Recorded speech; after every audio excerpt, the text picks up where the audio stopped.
Na Prever FM, você começa o dia bem informado.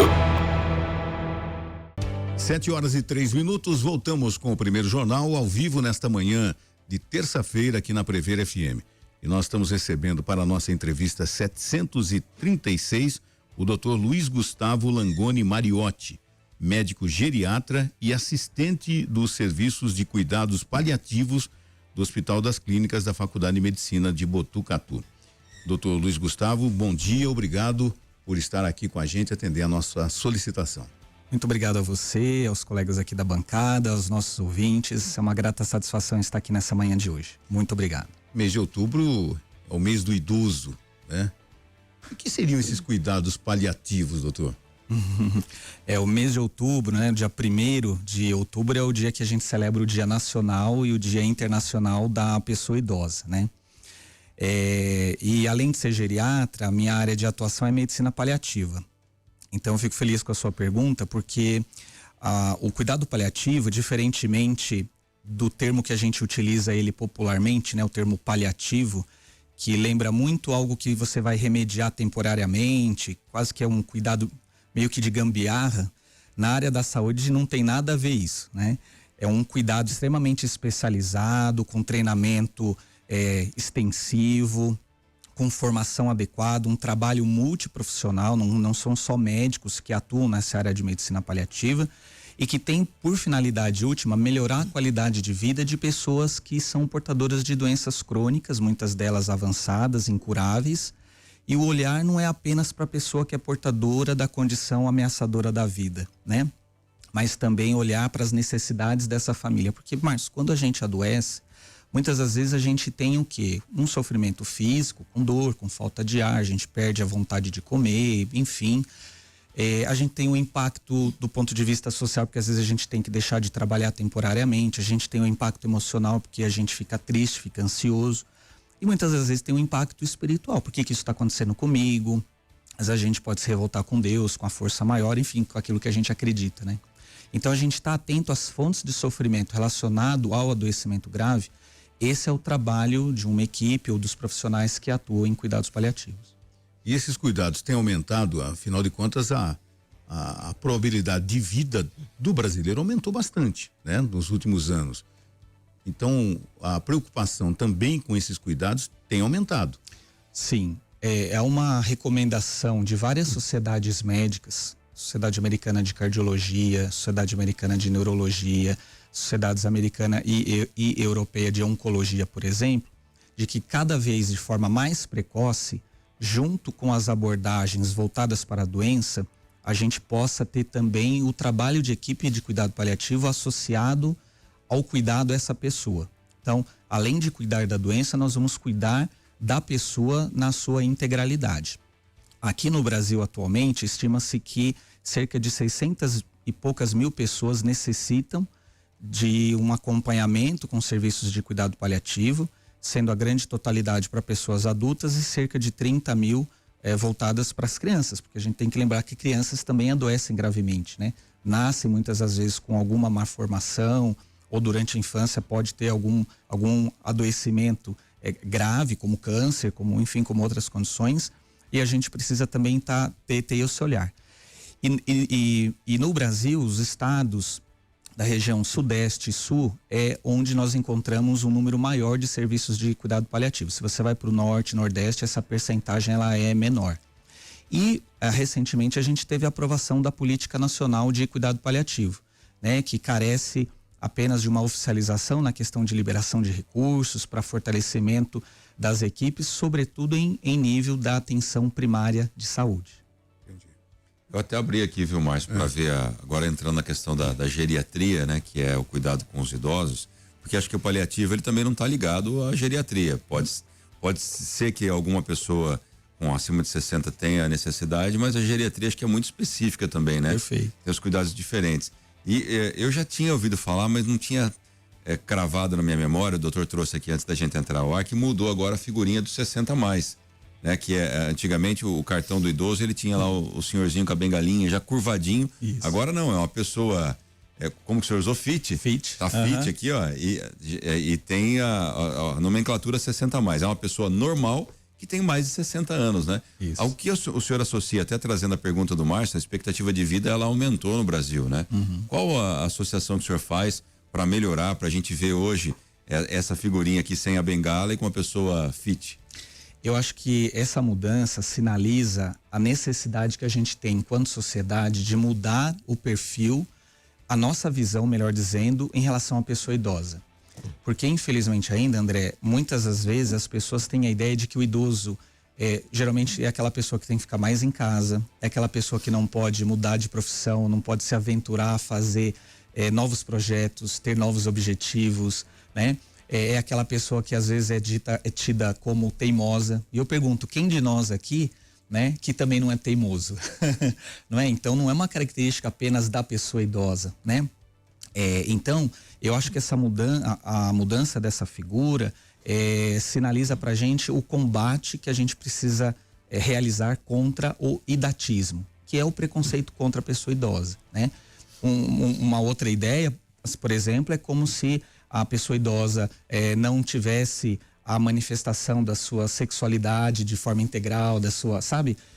Assim, de forma espontânea. Então, a gente precisa ter um olhar cada vez mais para a pessoa idosa, estimulando e garantindo a sua autonomia, a sua independência, garantindo que a acessibilidade, a segurança, o acesso à saúde, que são pilares do chamado envelhecimento ativo, eles possam ser oferecidos e garantidos a toda a população idosa. Mas melhorou alguma coisa na questão da saúde mesmo? Porque quando eu era criança, uma pessoa com 46 anos era uma pessoa muito velha. Nossa, eu pensar com alguém com acima de 60, então hoje, eu não sei se é porque eu estou muito próximo ou se eu já estou com 46, mas a percepção de que hoje a gente tem muito mais atividade nessa faixa etária, né? Pessoas às vezes com 70, 80 anos ativos no mercado de trabalho. Perfeito. Por que a gente conseguiu atingir esse patamar? Inclusive, doutor, só desculpe interromper. Claro.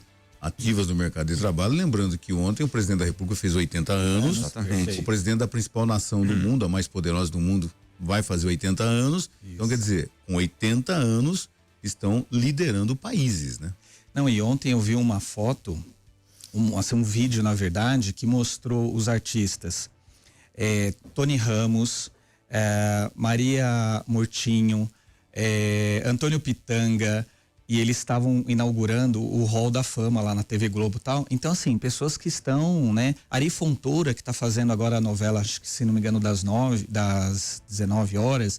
Enfim, super ativo. Ele ganhou uma estrela na calçada da fama da Globo. Isso, exatamente. Ele tem mais de 90 anos. Ele tem 94, 95 anos aproximadamente. Lima Duarte também. Lima Duarte, né? Então, assim, a gente tem o show agora recentemente que teve do Gilberto Gil, o próprio Roberto Carlos. A gente tá falando de octogenários aí, né? Então, assim, houve vários avanços na área da medicina, questão de vacina, das intervenções relacionadas à área da cardiologia, da neurologia, da própria oncologia, a questão das ferramentas de promoção à saúde, da conscientização, né? Processo de urbanização que o país passou nos últimos 50, 60 anos, o acesso à saúde, água, esgoto. Quer dizer, foi um conjunto de fatores que ajudou para que a gente tivesse uma estimativa hoje média de vida em torno de 76 anos, sendo que lá no início do século XX, ali, a gente tinha uma estimativa de 40, 50 anos no máximo, estourando, né?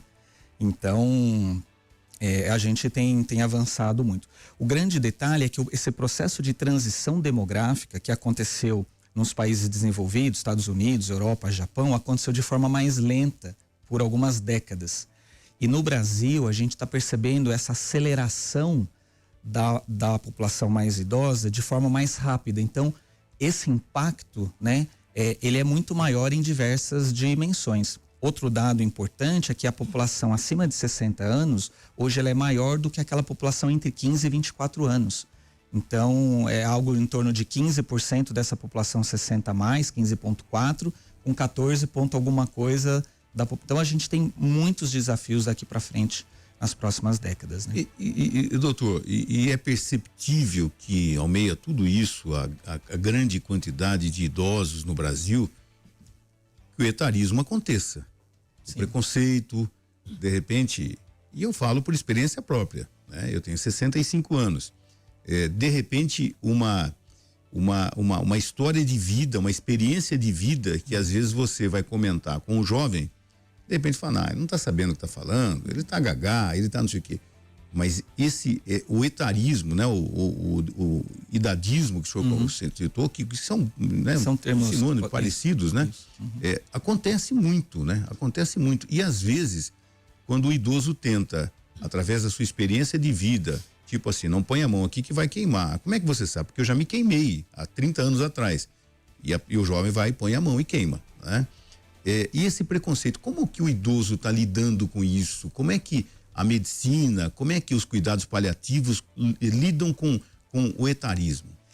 Eu acho que a sociedade como um todo, a gente precisa ter a nossa capacidade de voz como a nossa hoje, aqui no dia de hoje, da gente levar para as outras gerações, os mais jovens, os adultos jovens, essa necessidade de conscientização de que as nossas palavras, os nossos atos impactam diretamente a pessoa idosa.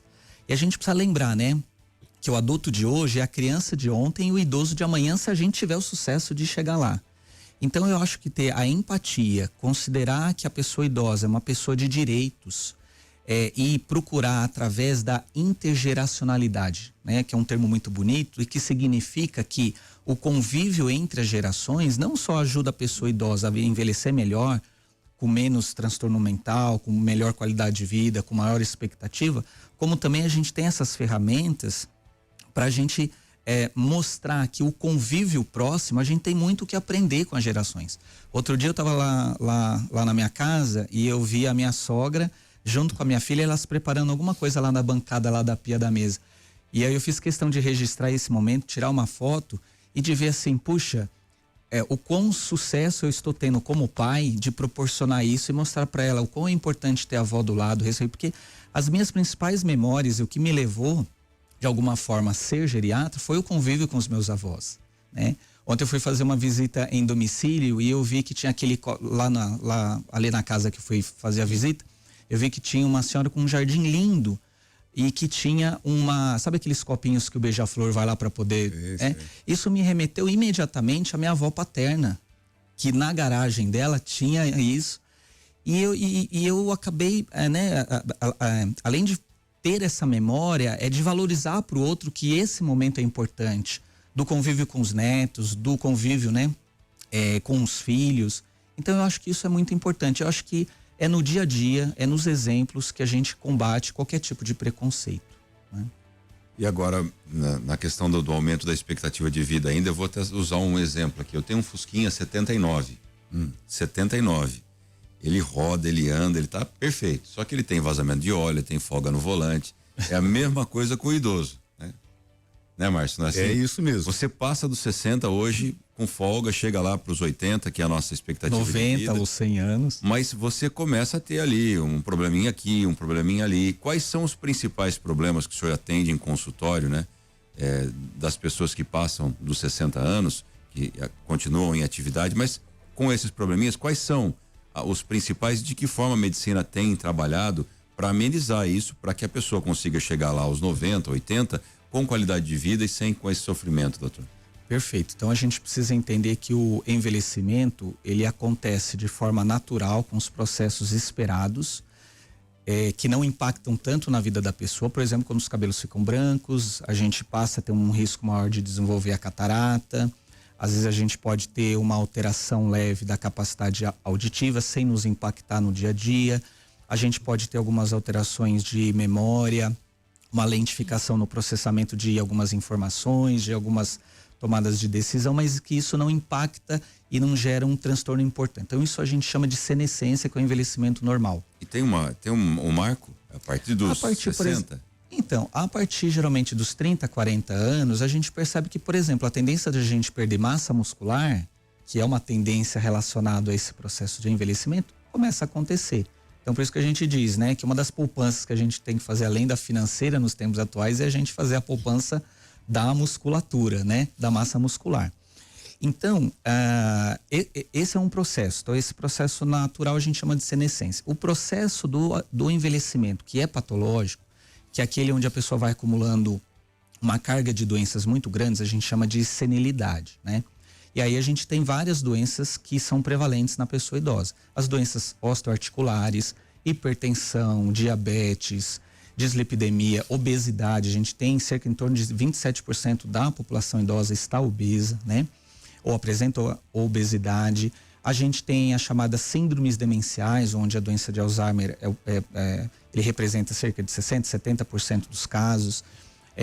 A gente tem uma população que também, por hábitos de vida, acabam tendo a chamada síndrome de fragilidade do idoso, que é aquele idoso que perde peso de forma não intencional, quer dizer, ele não faz dieta para perder peso, ele tem pouca força muscular, ele geralmente caminha com mais dificuldade, tem uma sensação de fraqueza ou de exaustão. Então, a síndrome de fragilidade do idoso também pode impactar muito na qualidade de vida, né? E aí, como que a medicina tem trabalhado para com prevenção, com trabalho multidimensional ou multiprofissional, quer dizer, o médico ele não deve atuar sozinho no cuidado da pessoa idosa, né? Às vezes a gente percebe uma certa resistência de algumas pessoas no sentido de ter uma avaliação muitas das vezes da nutricionista, da fonoaudióloga, porque às vezes é um idoso que está fragilizando e que está com dificuldade para se alimentar adequadamente, que tem um risco maior de ter engasgos. Então a gente precisa modificar essa dieta, a gente precisa orientar essa família em relação a algumas questões. A própria identificação das necessidades emocionais, cerca de 15,6% da população idosa aqui no Brasil, se estima mais ou menos isso, acaba tendo um quadro de depressão. Então a gente precisa olhar para a pessoa idosa de forma multiprofissional. Próprio atendimento com fisioterapeuta, terapeuta ocupacional. Então são vários profissionais envolvidos, né? Eu vi uma matéria hoje, na madrugada, a Ponte Preta de Campinas, clube de futebol, ela completou 125 anos e nunca havia ganhado um título. E ganhou domingo, ganhou do Londrina e sagrou-se campeã brasileira da Série C. E uma torcedora, uma das torcedoras símbolos da Ponte Preta, completou 100 anos e cantando o hino da Ponte. A comemoração dela foi até o estádio, inclusive, com 100 anos. Então nós temos algumas pessoas que se destacam, apesar da idade, continuam lúcidas e tudo mais, mas assim, o número de pessoas assim tem aumentado. E é interessante nesse aspecto, né? Pessoas com 100 anos que estão conversando, opinando, se exercitando, inclusive, né, doutor? Perfeito. Existem alguns trabalhos que têm estudado as populações em locais que elas tendem a viver mais, inclusive alguns que chegam aos 100 anos de idade ou ultrapassam esses 100 anos. Essas áreas a gente chama de Blue Zones. Inclusive tem uma série na Netflix, um documentário lá na Netflix, e tem um livro, chama Blue Zones, que são 6 regiões aí no mundo, né? Você tem no Japão, na Grécia, na Itália, na Costa Rica e na costa oeste dos Estados Unidos. 5 áreas, na verdade, né? E o que os pesquisadores têm visto nessas populações que vivem, né? Que tem uma longevidade grande? Eles percebem que essas pessoas têm propósito de vida, são pessoas que desempenham suas atividades. Estava falando que você lava a louça em casa, que você faz questão disso. Na hora que eu estava vindo para cá, eu estava ouvindo vocês, e eu também tenho esse mesmo hábito. Então são pessoas que estão sempre realizando as atividades domésticas, que cuidam das crianças, né? Que não têm acesso ou tem pouco acesso à questão de você pedir alimentos por telefone para poder entregar em casa. Então preparam seus alimentos, plantam, têm a sua horta, né? São pessoas também que têm propósito de vida, que cultivam a sua espiritualidade, que têm uma alimentação mais saudável no sentido de ingerir peixes, vegetais, frutas, que não se alimentam com ultraprocessados, que não se alimentam excessivamente de carne vermelha, que não fumam, que têm um consumo moderado de bebida alcoólica, né? Que tem moderação, eles chamam de que a saciedade é 80%. São as pessoas que, quando estão se alimentando, quando percebem que está 80% saciado, elas param de se alimentar.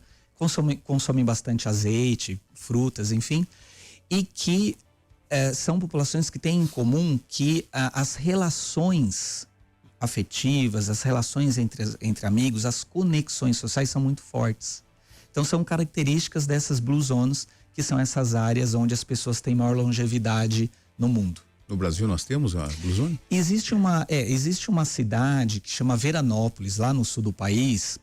Ela não é caracterizada como, até onde eu sei. Entendi. Mas é uma cidade que tem cerca de 24 mil habitantes e parece que uma parte dessas características que a gente vê nas Blue Zones, essa cidade parece apresentar também. Tá? Interessante. Márcia, né? vai chegar próximo do 100 pelas características que o doutor passou aqui. Márcia Sei atende não, alguns tiques aqui, vai chegar perto do 100. Lava a louça, não come carne vermelha. O médico foi falando e eu fui pensando. Faz atividade física. Checado. Agora com o metanol, parou de beber vinho até, então tá todos os cheques agora, pronto. Vai chegar a 100 anos, Márcia. 110 anos, Márcio. O dia que eu começar a usar umas colinhas aqui para fazer entrevistas, eles falam assim, é melhor ele ficar só Mas gravado. essa é uma pergunta que eu vou trazer pro doutor depois do intervalo. Que legal. A gente está conversando aqui com o médico geriatra e assistente do Serviço de Cuidados Paliativos do Hospital das Clínicas da Faculdade de Medicina de Botucatu, Dr. Luiz Gustavo Langoni Mariotti. Nós vamos para o intervalo, já nós voltamos. 7h27 e voltamos com o primeiro jornal, hoje recebendo aqui no estúdio o Dr. Luiz Gustavo Langoni Mariotti, médico geriatra e assistente dos Serviços de Cuidados Paliativos do HC da Faculdade de Medicina de Botucatu. 3440-1009 é o nosso WhatsApp para perguntas, André. A gente falou antes de sair para o intervalo, doutor, a questão da gente chegar numa idade avançada, com um corpo saudável, né? Fazendo todas as atividades, mas e a mente, e a memória, e a cabeça, né? Como a gente fala, não tô com a cabeça muito boa. Como é que isso influencia também na qualidade de vida dos idosos? O senhor falou numa das suas respostas a questão do Alzheimer. Eu acho que ela é a principal, o senhor falou mais de 60%, mas existem inclusive outras demências. Fala um pouquinho pra gente como é que é isso, a prevalência disso na sua experiência, como isso afeta a qualidade de vida dos idosos. Tá. Acho que primeiro eu vou tomar a liberdade de falar um pouco sobre como é que a gente pode fazer para prevenir essas questões, tá? Então a gente sabe que existem alguns fatores de risco potencialmente modificáveis que pode auxiliar na prevenção, né, ou no retardo do aparecimento de síndromes demenciais como a doença de Alzheimer. Então, por exemplo, ter uma escolaridade maior, ter nível socioeconômico maior se associa, por exemplo, que são fatores lá da tenridade, inclusive, isso se associa muitas das vezes com menor transtorno cognitivo lá na terceira idade, né? Então, a pobreza pode contribuir para o déficit cognitivo, como a baixa escolaridade. Depois você vai para a meia-idade. Então, por exemplo, se você não controla adequadamente a hipertensão arterial, o diabetes, se você é sedentário, se você fuma, se você consome de forma abusiva a bebida alcoólica, né? Se você não faz atividade física, isso também está associado com maior risco de demência por doença de Alzheimer. Depois você vai para outros fatores, né? Traumatismo crânioencefálico, déficit auditivo, déficit visual, né? Porque você, quando você tem esses déficits sensoriais, você faz menos conexão com outras pessoas, você interage menos, então isso também pode afetar. A questão da depressão, do próprio estresse. Então esses são alguns fatores que a gente chama de potencialmente modificáveis e que se associam com uma maior chance de você ter uma demência por doença de Alzheimer. Em relação à sua pergunta, né, como que a gente tem que estar atento a essas questões? Bom, assim, primeiro, quando a gente está falando de cognição, a gente está falando, por exemplo, pensa assim, numa casa, lá na sua casa que você tem os seus cômodos, né? Cozinha, sala, banheiro, quartos. Imagina que cada cômodo equivale a uma capacidade que você tem de linguagem, de memória, né? De capacidade de tomada de decisão, da capacidade visoespacial. Então, quando a gente está falando de demência, a gente está falando de uma condição de saúde onde a comunicação entre esses ambientes, ou em um ambiente inicialmente falando, vai estar comprometido. Na doença de Alzheimer é muito frequente que o ambiente memória esteja comprometido, mas não somente. Às vezes a pessoa tem a dificuldade da capacidade visoespacial, começa a ter alteração de linguagem, dificuldade para nomear, dificuldade para tomar decisão, né? Às vezes a dificuldade do próprio equilíbrio começa a cair, a gente acha que é outro problema, mas na verdade às vezes isso é um sinal de alguém que está tendo, por exemplo, uma alteração cognitiva. E a doença de Alzheimer, ela representa no Brasil e no mundo cerca de 70%, 80% dos casos. Você tem outras causas, né? Você tem a chamada demência vascular, que geralmente está associado com quadros de hipertensão, de diabetes, de tabagismo, e que ao longo do tempo é como se o cérebro tivesse pequenos micro AVCs, e isso também pode estar associado com um quadro demencial lá na frente ao longo do tempo, né? Você tem a chamada também demência por corpos de Levy, que inclusive parece que esse é o diagnóstico do Milton Nascimento, por exemplo, né? Que saiu na mídia aí, até pelo filho dele que acabou expondo e falando sobre esse caso. E aí a gente tem outras causas menos frequentes. E você tem isso falando de doenças neurodegenerativas, que não tem cura.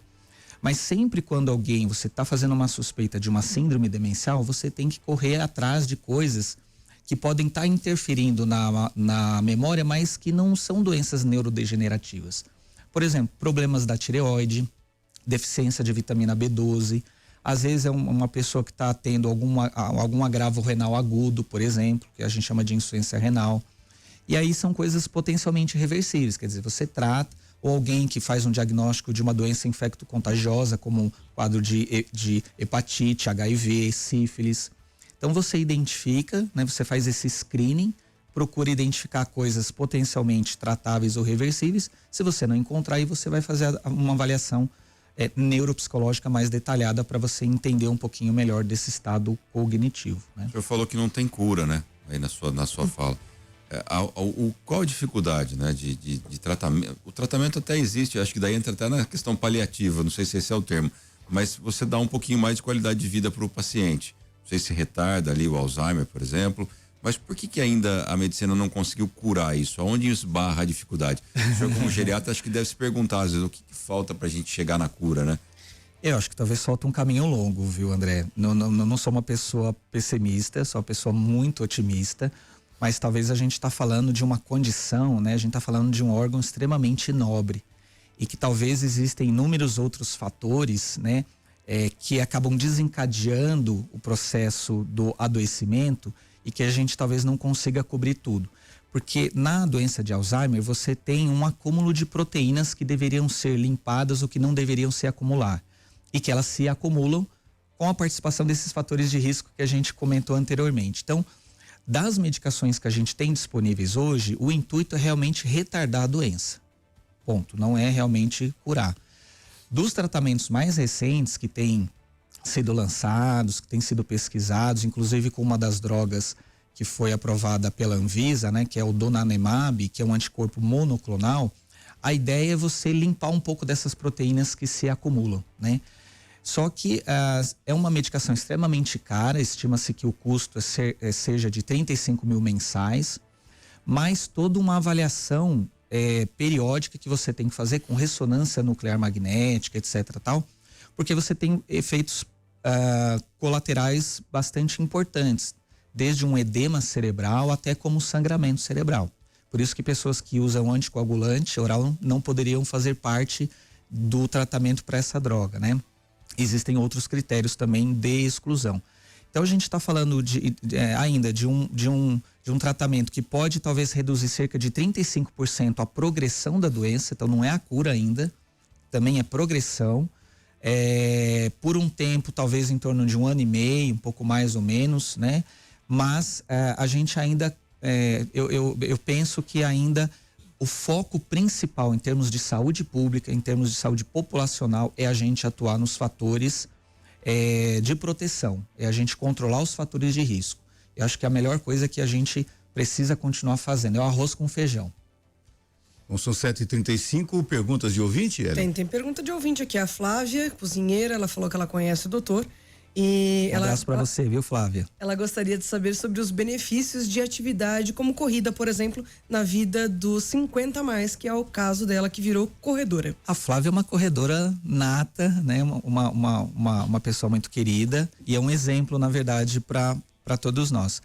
Veja, os benefícios da atividade física são inúmeros, né? Desde a saúde cardiovascular, no controle de algumas doenças, né? Como hipertensão, como diabetes, como dislipidemia.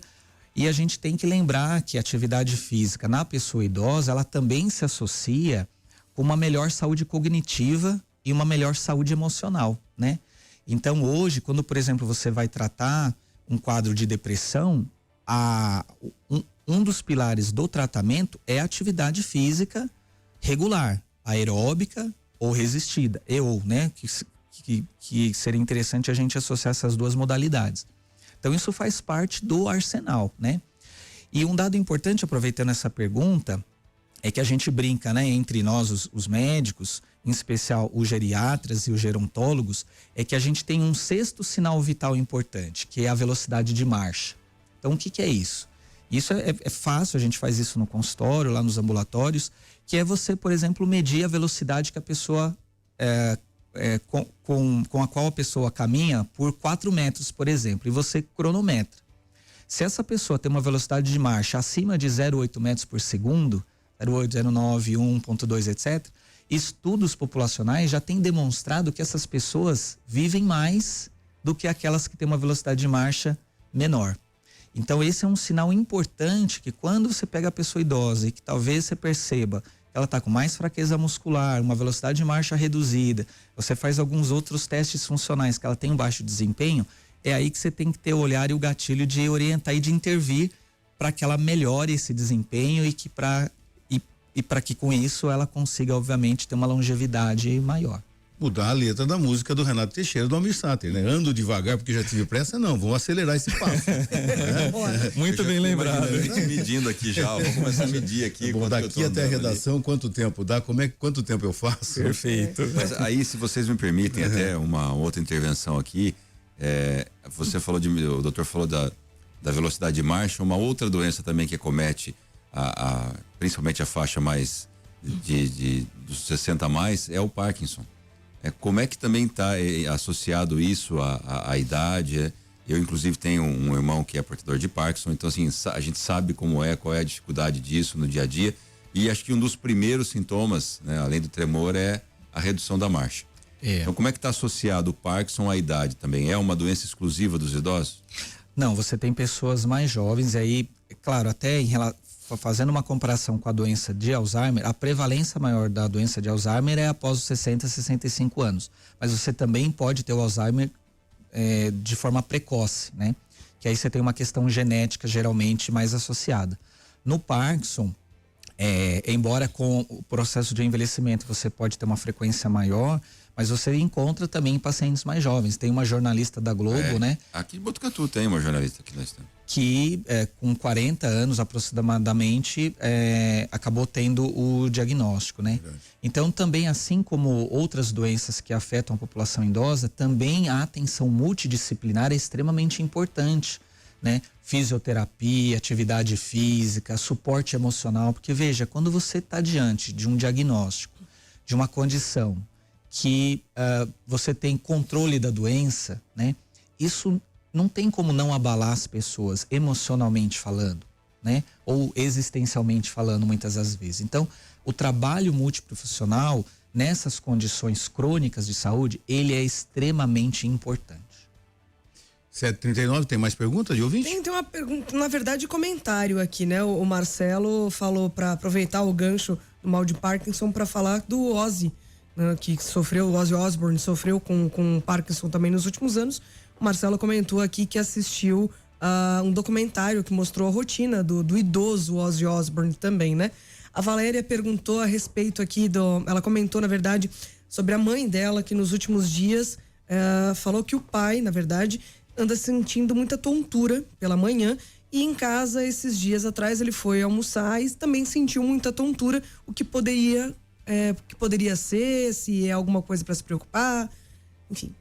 É sempre difícil a gente falar algo sem avaliar, mas o que a gente pode assim, recomendar é que ela procure o atendimento médico, veja quem é a pessoa, seja lá na unidade básica de saúde ou enfim, que acompanha para fazer uma avaliação, né? Acho que é o que a gente consegue orientar assim à distância nesse momento. O que eu queria perguntar, na verdade, é em relação à nossa autopercepção, vamos dizer assim, nossa consciência. Que às vezes a gente sabe que a adolescência, a nossa percepção de adolescência, às vezes pode se estender até os 24, 25 anos por aí. no momento que a gente se dá conta de que é um adulto ou de que é um idoso, hoje em dia isso é muito mais fácil da gente perceber ou não? Olha, você falando isso me fez lembrar de um termo que o Dr. Alexandre Kalash, vocês já devem ter ouvido falar esse nome na mídia, enfim, ele é um gerontólogo de 80 anos de idade, ele já participou ativamente da Organização Mundial da Saúde em relação ao Fórum Longevidade, né? E é uma pessoa muito ativa. E aí, recentemente, ele vinha falando sobre um termo chamado gerontolescência, que significa aquela população entre os 55 anos até 80, 85, que realmente estão descobrindo novas tarefas, estão cultivando novos propósitos, são pessoas ativas, engajadas, né? Então, o que a gente precisa ter em mente é que o fator idade, ele não pode ser um fator limitante no nosso autocuidado, na busca dos nossos sonhos, das nossas realizações, da gente se sentir útil, da gente fazer o bem para o semelhante, sabe? Eu acredito muito nisso, por isso que eu falo isso de boca cheia, assim, porque a gente precisa entender que enquanto a gente está por aqui, a gente tem um propósito. E esse propósito, ele depende de nós. Ele não depende do outro, ele não depende do seu companheiro, da sua companheira, ele não depende dos seus filhos, ele não depende, sabe? Ele depende de você. Claro, cada um tem a sua história de vida, a sua história biográfica, as suas crenças, as suas condições socioeconômicas, mas olhar para dentro de você, olhar para as tuas virtudes, olhar para aquilo que te faz feliz, aquilo que vai fazer com que você tenha propósito, se sinta bem, isso qualquer pessoa, em qualquer faixa etária, tem o direito e tem a condição de fazer isso. Bom, são 7h43, nós estamos conversando com o Dr. Luiz Gustavo Langoni Mariotti, médico geriatra e assistente do Serviço de Cuidados Paliativos do HC. 7h48, finalzinho do primeiro jornal, conversando com o Dr. Luiz Gustavo, médico geriatra e assistente dos Serviços de Cuidados Paliativos do HC. Doutor, tem um ditado popular que o idoso é um jovem que deu certo. Isso é uma realidade ou é só conversa de velho? Não, eu acho que isso é uma realidade. Né? A gente precisa falar e lembrar que o processo de envelhecimento, ele precisa ser trabalhado, discutido, incentivado desde a fase onde a pessoa é criança, né? Desde as tenras idades, a gente precisa mostrar para as crianças, para os jovens, que essa é uma fase que vale a pena ser vivida e que para a convivência entre as gerações é extremamente importante que a gente entenda como é que é esse processo de envelhecer. Quais são as sabedorias, quais são os aprendizados, o legado dessa pessoa e quais são ainda as potencialidades da pessoa idosa para que a gente crie nos nossos lares, nos ambientes públicos, um ambiente que favoreça esse convívio, que favoreça essa expressão dessa capacidade da preservação da autonomia da pessoa idosa e da preservação da independência. Entendi. Então, quer dizer, o idoso é um jovem que deu certo mesmo, né? Deu certo mesmo. Agora, a gente falava aqui até durante o intervalo, né, com relação à demência, né?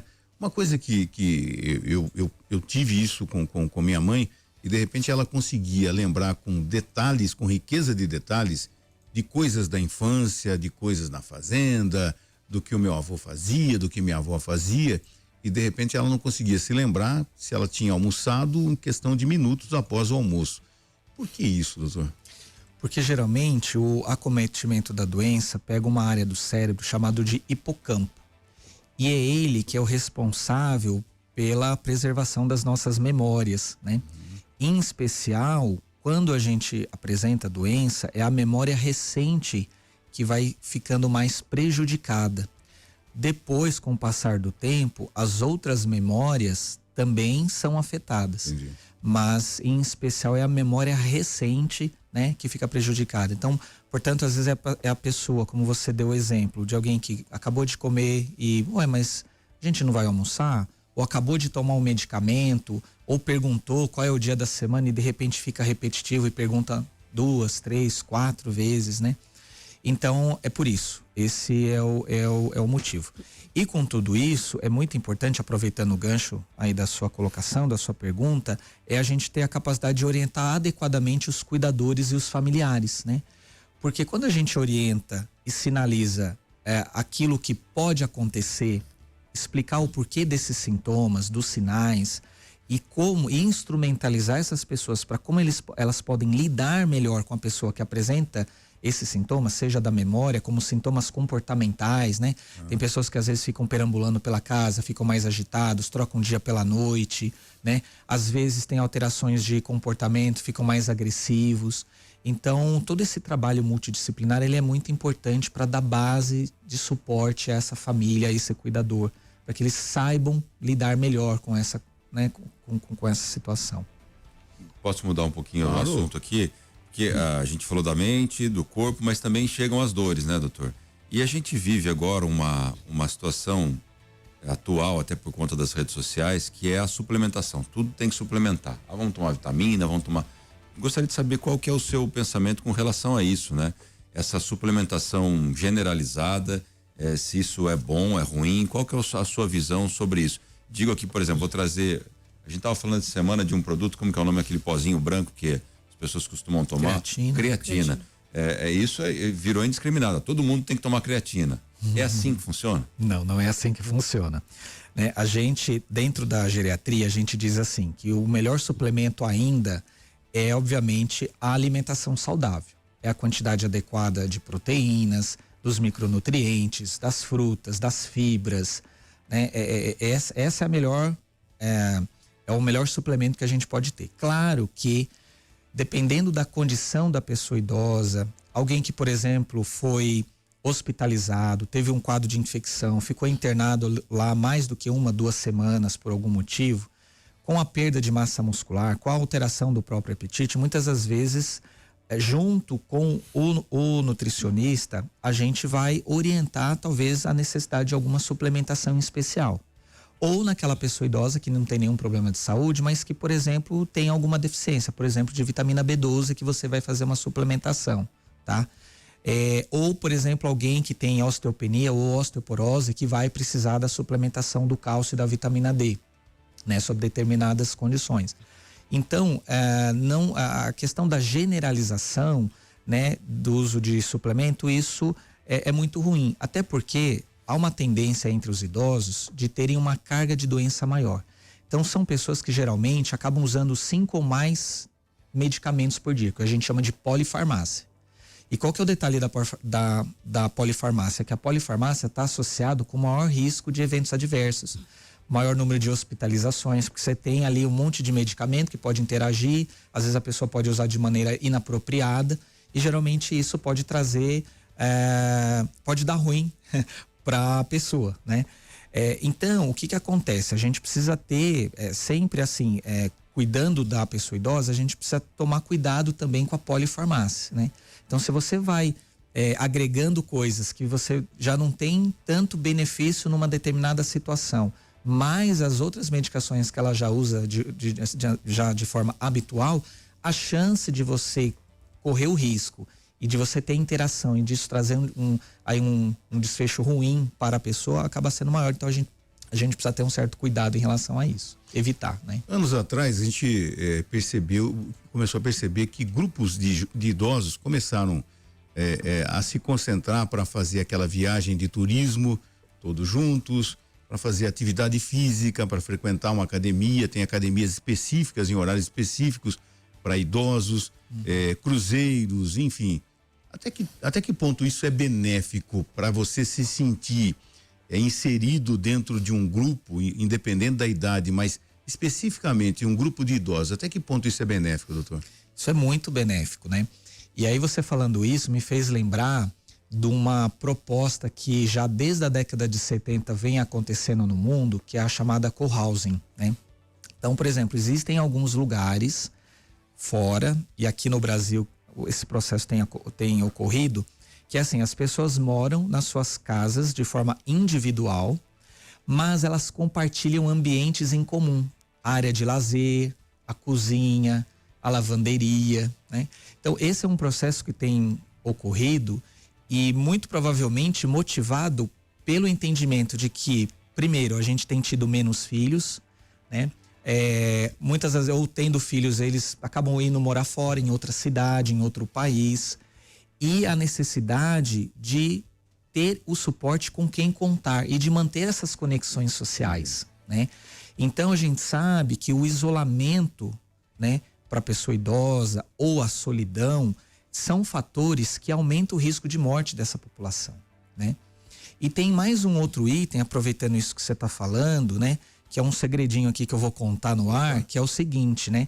Se você perguntar para a pessoa idosa como é que está a sua condição de saúde e ela te dizer que a condição de saúde dela é ruim, fique atento, porque o risco dessa pessoa sofrer com mais dor, estar insatisfeito com a vida, ter depressão, ter condições de saúde potencialmente tratáveis e que talvez ela não consiga tratar, e isso colocar ela em situação de vulnerabilidade e risco de morte é maior, né? Então, aquelas pessoas idosas que referem que a sua saúde é boa, geralmente são as pessoas que tendem a viver mais e que tendem a ter menos problemas de saúde, né? Então, essa percepção subjetiva de como está a sua saúde, ela é extremamente importante no cuidado à pessoa idosa. Doutor, muito obrigado pela entrevista de hoje, né? Com certeza vai ser convidado outras vezes para participar e nós só temos que agradecer. Um bom dia ao senhor, viu? Eu agradeço muito a vocês, aos nossos ouvintes e me sinto muito honrado de estar aqui no dia de hoje. Prazer foi todo nosso. Você ouviu Primeiro Jornal Prever FM.